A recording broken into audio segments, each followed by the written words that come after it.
In this episode of Weekly Poker Hand, we're going to be taking a look at a tough spot that Tom Dwan faced recently in High Stakes Duel against Phil Hellmuth, the heads-up master, where on the river, Tom checks and Phil Hellmuth makes a half-pot river bet into a very, very big pot, and Tom just has a bluff catcher. Always a tough spot. Let's break this hand down right from the beginning. Phil Hellmuth limps from the button. Very, very standard. Tom Dwan raises it up with the pocket tens, as he certainly should do a lot of his best hands. Phil Hellmuth then limp re-raises gigantic. Well, what in the world do you do with the tens here? Notice that we are playing pretty deep stacked, about 100 or so big blinds. And the tough thing about playing against Phil Hellmuth is that he will do this with aces and kings.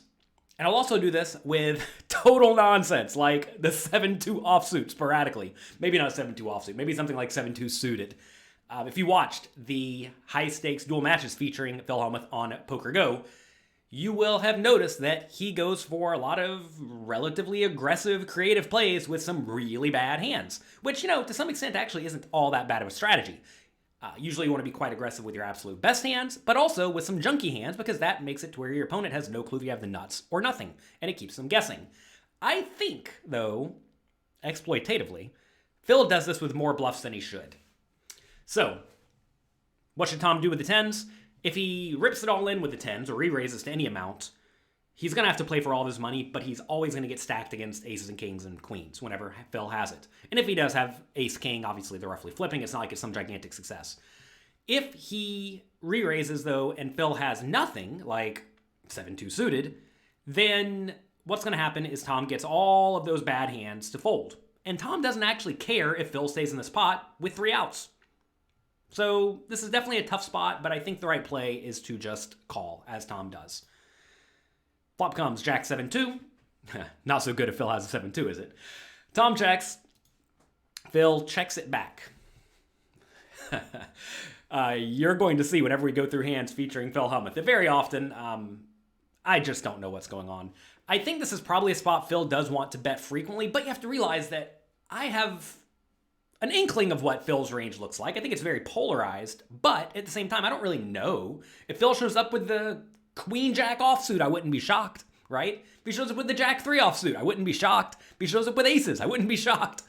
And it's always tough to try to figure out exactly what Phil is doing, because he really does mix it up a lot. That said, I think if Phil does bet here, Tom has a pretty easy call. He has a very clear marginal made hand. But it goes check-check, which is great for Tom, because when it goes check-check, I'm going to presume Phil has a whole lot of ace-high, like ace-king, ace-queen type stuff.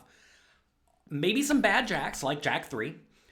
But most likely, a lot of hands like 9s, 8s, or a 7, or maybe a 2, or maybe another underpair. And against that range, Tom's actually in pretty great shape. So I would be feeling pretty good if I'm in Tom's shoes right now. Turns a 7, which is an annoying card, because if Phil did have a 7, like 7-3, or 8-7 suited, you now lose. Seems like a pretty reasonable spot just to check, though. Some people may think you want to bet here, because if you bet and get called, you could easily get called by hands like pocket 8s or pocket 3s or ace 2. But the problem is that whenever you bet and get raised, it's a miserable spot. And by betting, you let Phil fold out his total garbage whenever he does have whatever, some nonsense like 6-5 of hearts, right? You really want to keep him in the pot with 6-5 of hearts. So I definitely like checking here. He checks. Phil goes for a small bet. Seems like a great spot to just call. At this point, Phil could definitely be value betting with a worse hand, right? And if he does have a better hand than your pocket tens, clearly he's not going to fold to any amount of aggression, so calling's the only play that makes sense in this scenario. You cannot go around folding right here. Folding would be way too tight unless you just know your opponent is the weakest, tightest nit in the world. River's a 9, not a great card, because now you lose to random pocket 9s. Not that big of a deal, though. Tom checks, and Phil goes half pot. So, I'll be the first to tell you, I wish I had a much better set of data to look at when it comes to Phil Hellmuth's river bet sizing. I'm not going to say this is what Phil Hellmuth does, but you will find that a lot of people, when they half pot the river, assuming they use all sorts of other bet sizes in general, Some specific bet sizes are often used subconsciously with the nuts or with a bluff, depending on who your particular opponent is. I bet if you pay attention to your small stakes opponents who don't really play all that great, you're going to find that a lot of them will half pot it every time with the nuts and pot it every time with the bluff. Or the other way around. They'll half pot it with the bluffs and pot it with the nuts. Or whatever, right? You will find that some people have very, very clear river tendencies. And if you can figure out that my opponent almost entirely half pots it with the nuts, this is a pretty easy fold with the tens because he's not going to be half potting it with a hand like pocket threes thinking it's the nuts, right? But Phil Hellmuth's a good, strong opponent. He gets in there and he mixes it up. So for that reason, that concept to some extent kind of goes out the window, unless Tom has studied Phil's river strategies a ton, which maybe he has, maybe he hasn't. I don't know.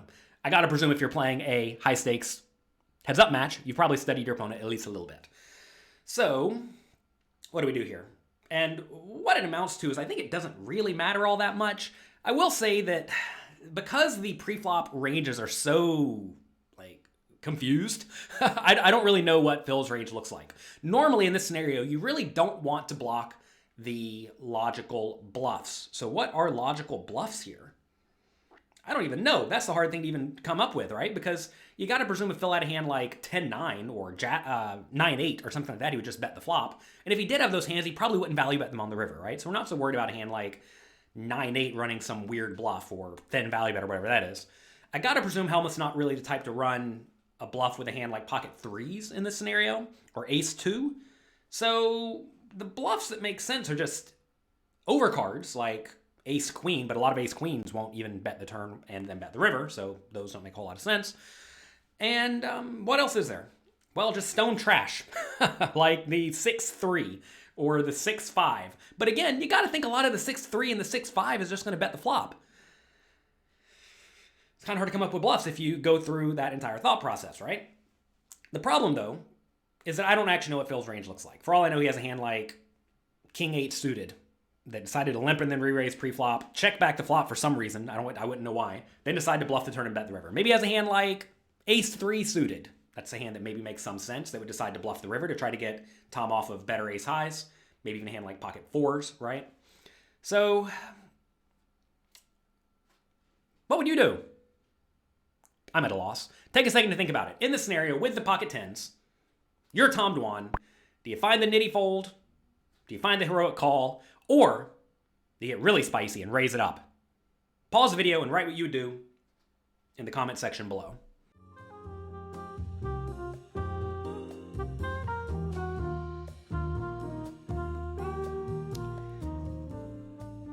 Well, I don't know what the right play is. I'm going to presume whatever Tom did was right. I know that I, Jonathan Little, usually err towards calling in spots like this, especially if I ever think my opponent could be perhaps value betting thinly with a hand like ace-9 or king-9 or 9-8. I don't think that's the type of player Phil Hellmuth is, but given I do know pretty clearly, because I've paid attention to these heads-up matches, that Phil does like to make very aggressive plays pre-flop with the nuts, but also with a bunch of garbage, kind of randomly. And I think he's a little bit garbage heavy. I think we probably just need to call because you will be shown 8-3 here sometimes. Although, to be fair, maybe Phil just bets that on the flop, in which case if he doesn't have that, it means he has a whole lot of sevens and a whole lot of bad jacks. And if his range is a whole lot of sevens and bad jacks, well, then it's a fold. It is worth noting, I think a lot of people presume that they really know what their opponents are doing. I don't really presume that whenever I'm playing against anyone who is anywhere near decent, as Phil Hellmuth is. Phil Hellmuth is a good, strong poker player, despite what internet trolls try to tell you. And because of that, you just can't go around making super exploitative plays without a really good reason. And I have not studied Phil Hellmuth enough to have a really good reason to find an nitty fold. So I'm going to call, and I would not be the least bit surprised if I'm shown Jack 3 or 7-3 or pocket aces.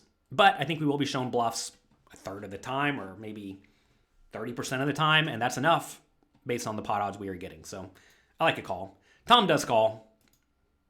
He's shown the 7-4 offsuit. Not shocking. Makes a lot of sense if you think about it, right? Let's go back all the way to the beginning.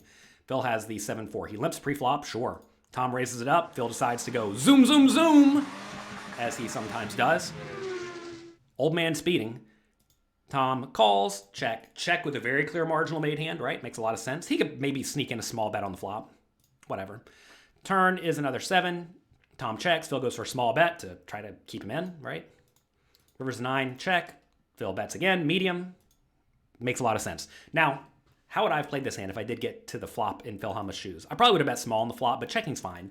On the turn, though, I think you should probably bet a little bit bigger because while you are going to get called a ton by stuff like ace high that's drawing dead, when Tom does have a pair, like pocket 10s or pocket 3s or a jack even, you really, really, really want to get a lot of money in the pot. And betting small on the turn and small on the river, yes, it may extract a little bit of value from ace high that decides to hero call, but I think you're going to lose value from stuff like 10s, which I do think makes up a decent amount of Tom's range. Because remember, he raised over a limp and then called a re-raise. So Tom must have something pretty good, which is going to be a whole lot of jacks, a whole lot of ace high, and a whole lot of pairs, right? So I think Phil probably could have gotten a touch more value in this hand. On the river, if you think Tom's range is something like a jack or an underpair or ace high, you don't really care about the ace high because ace high is going to fold. So how do we get the most value from a jack or an underpair? And the question is, will an underpair even call a half pot bet here, like pocket 3s? And I don't know. Would Tom even raise pocket 3s pre-flop? I don't know. So interesting spot. I think he probably could have gone just a little bit bigger though. And I know this sounds like I'm nitpicking, but whenever you're playing heads up, you really are working with very, very small edges a lot of the time. And if you can win an extra 5 or 10 or 20,000 chips in a pot, that's actually quite substantial. And in this hand, especially given Tom had exactly the pocket 10s, I think Phil could have gotten a little bit more value. Notice if the pot was just a little bit bigger on the turn, like say it was 100K instead of 76, then Phil can bet something like 50K on the river instead of 37, and he wins an extra 15,000 chips or 13,000 chips. Anyway, fun hand. Phil Hellmuth in there battling hard. That's how he operates. It's always fun to watch these two battle. That's going to be it for this episode of Weekly Poker Hand. If you enjoyed it, do me a quick favor. Click the like and subscribe button below. It's a completely free way for you to support this channel. If you enjoy all the work we do here, I would appreciate you clicking the like and subscribe buttons and the notification bell. If you've been paying attention, we've been putting out something like 5 videos a week here on YouTube, completely ad-free for all of you. Hope you appreciate it. I hope you enjoy it. I appreciate all of you being here.